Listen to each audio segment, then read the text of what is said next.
Hey, yo, politicians, guess what I get to do for 18 bucks an hour? We're just working out here in the mud, pulling parts. What's going on, people? Welcome to another episode of The Red Pill. Everything's more expensive, and we're over it. From rent and groceries to gas and basic bills, the cost of living is rising faster than our paychecks. Watch the video and let me know what you think in the comment below. Hey, yo, politicians, guess what I get to do for 18 bucks an hour? We're just working out here in the mud, pulling parts. Before you go and say that I could get a better job, 18 bucks an hour in my community is actually pretty good. Meanwhile, my family has to go and get a food box every single Friday so that we can eat. But don't worry, my wife's income helps out too. Her whole whopping $13 an hour for being a teacher's assistant. Before you say I'm complaining, there's actually millions of people out here that are feeling the exact same thing that I'm feeling. So I'm just relating to everybody.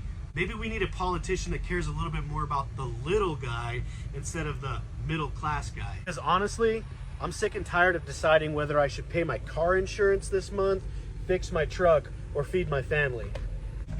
Meanwhile, the hardest decision you had to make this morning was what color of tie you should put on your $5,000 suit. And for everybody deciding whether or not to agree with my video because you think I'm Republican or Democrat, just remember, it doesn't matter.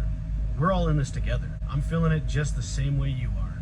And the only way it's gonna change is if we change it ourselves. I remember when this country used to be the land of the free and the home of the brave. Now, it's the land of the fee and the home of the slave. I don't know about you, but I'm sick of being broke.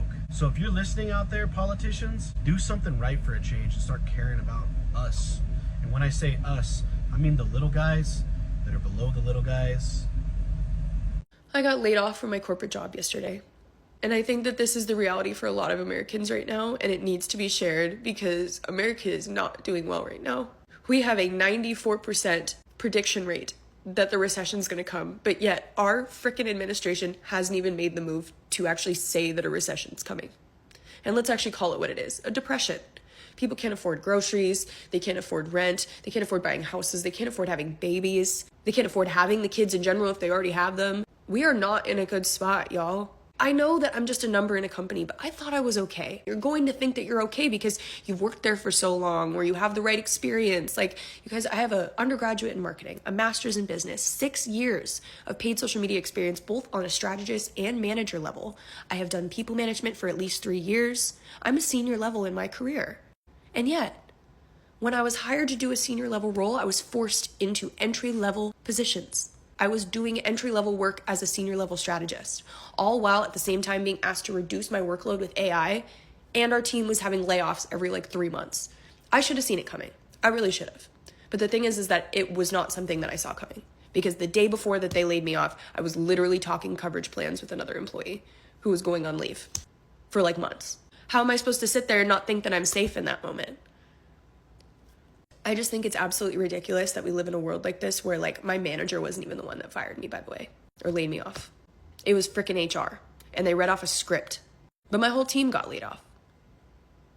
And this is the reality for a lot of Americans right now. My partner is a first responder, so I'm very lucky for the fact that I can be leaning on him for support right now, because luckily his job is secure, thanks to the fact that number one, his job is essential, and number two, he has a union behind him. What I will never understand is why corporate agencies have not unionized. We're not allowed, right?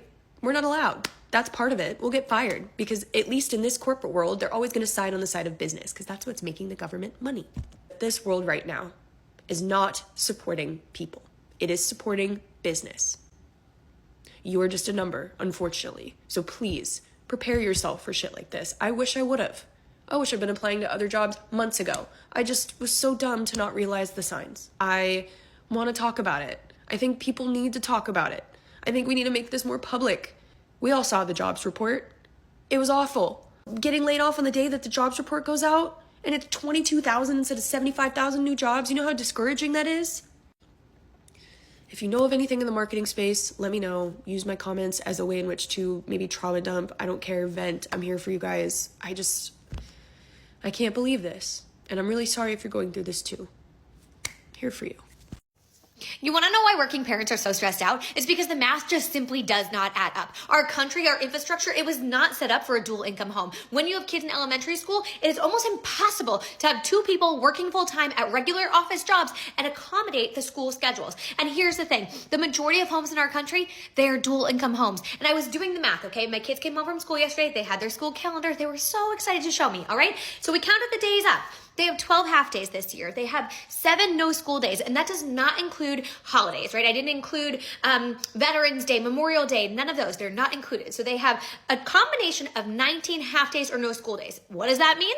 That means I either need to take PTO or I need to pay for care on those days. Care for a half day, $90 per kid. Care for a full day, $120 per kid, okay? I have 2 kids. If I'm gonna pay for that for all of the days that they are off next year, I'm gonna be paying over $3,800 for no school days and half days. And that does not even include school vacation weeks, right? School vacation weeks. They have 3 school vacation weeks.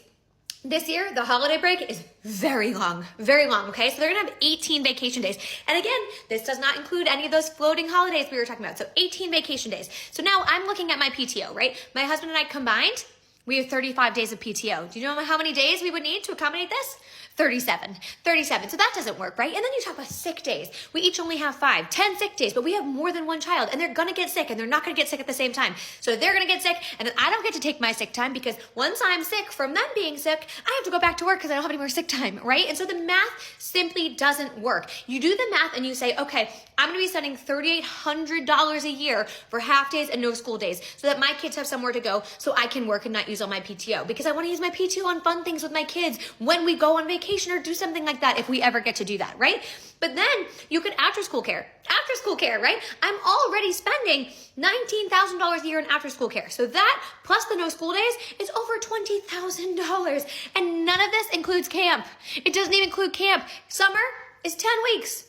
10 weeks of camp typically. That is so much money. It's $7,000 for our family, pretty much, give or take. And that's like on the low end. That's like the very low end. So all in, I'm spending over $30,000 a year for childcare and or I'm burning through my PTO.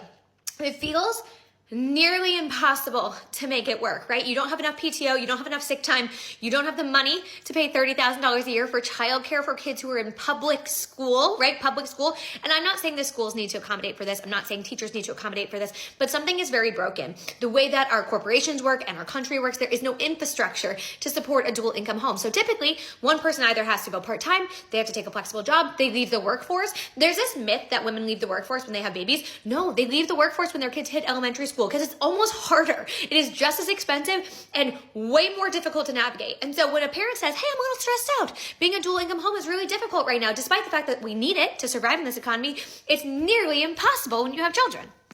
Are we really struggling in this economy or is everything a facade?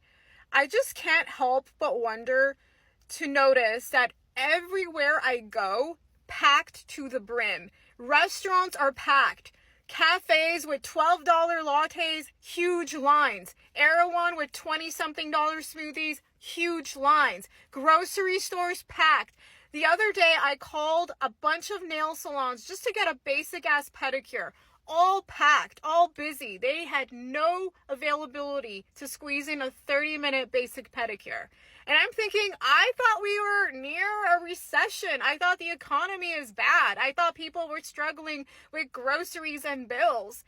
Yet everywhere I go, restaurants, bars, cafes, packed to the brim. Malls, packed. Target, go to Walmart, everyone's cart is packed. Everybody's cart is packed. Trader Joe's, Costco, everybody is packed. Everybody is buying things, a multitude of things.